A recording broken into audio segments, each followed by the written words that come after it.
जिस तरह से हमारे देश में सभी के पास कानूनी अधिकार है वो और उस कानून का इस्तेमाल कर सकते हैं, उसी तरह से हमारे देश के विद्यार्थियों के पास भी कुछ कानूनी अधिकार है और वो उनका जो है इस्तेमाल कर सकते हैं।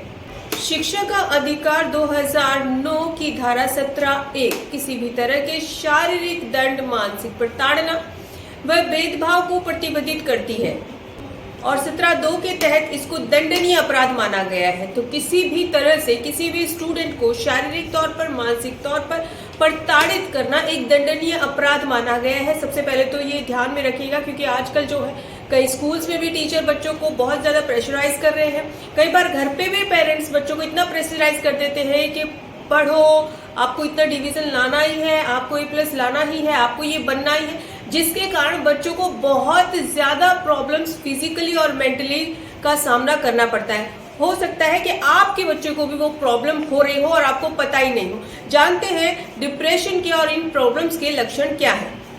देखिए, अगर आपका बच्चा डिप्रेशन में है, एंजाइटी में है और अपना आत्मविश्वास खो चुका है, तो उसमें ये लक्षण जरूर होंगे। एक तो उसको भूख कम लगेगी, वो दूसरों से बात कम करेगा, हमेशा प्रेशराइज महसूस करेगा, उसकी नींद में कमी आ जाएगी, वो बाहर खेलना कूदना बंद कर देगा, वो कम बातें करेगा, आपसे भी जो है डिस्कशन कम करना शुरू कर देगा, उसका जो बिहेवियर है उसमें टोटली चेंज आ जाएगा, वो अकेला रहना पसंद करेगा। अगर ऐसे लक्षण आपके बच्चे में भी हो गए हैं तो वो डिप्रेशन का शिकार हो सकता है या फिर है। तो ध्यान दीजिएगा, अगर आप अपने बच्चे को इतना प्रेशराइज कर रहे हैं कि अगर आपको इतने आगे जाना ही है तो आपको इतने मार्क्स लाने ही है, तो ऐसा बिल्कुल मत कीजिए। देखिए, कई बार इतना प्रेशराइज बच्चा हो जाता है कि सुसाइड अटेम्प्ट तक करने की कोशिश करता है। तो इतना तो परेशान नहीं करना चाहिए। हर पेरेंट्स को, हर टीचर को ये ध्यान देना चाहिए, हर एक बच्चे में एक अलग क्वालिटी होती है।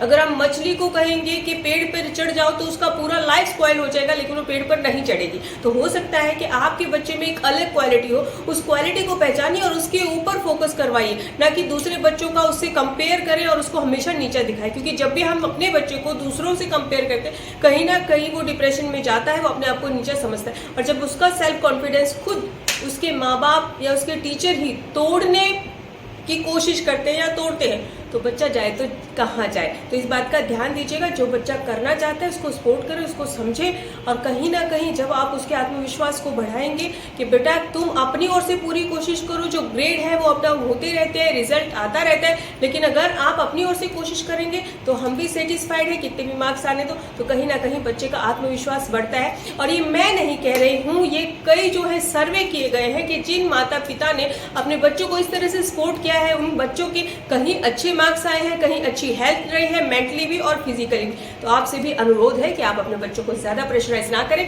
और हाँ, ये भी बता देते हैं, एक कानून के अनुसार भी उनको शिक्षा का सही तरह से, स्वतंत्र तरह से अधिकार है, जिसमें कि वो मानसिक और शारीरिक प्रताड़ना महसूस ना करें।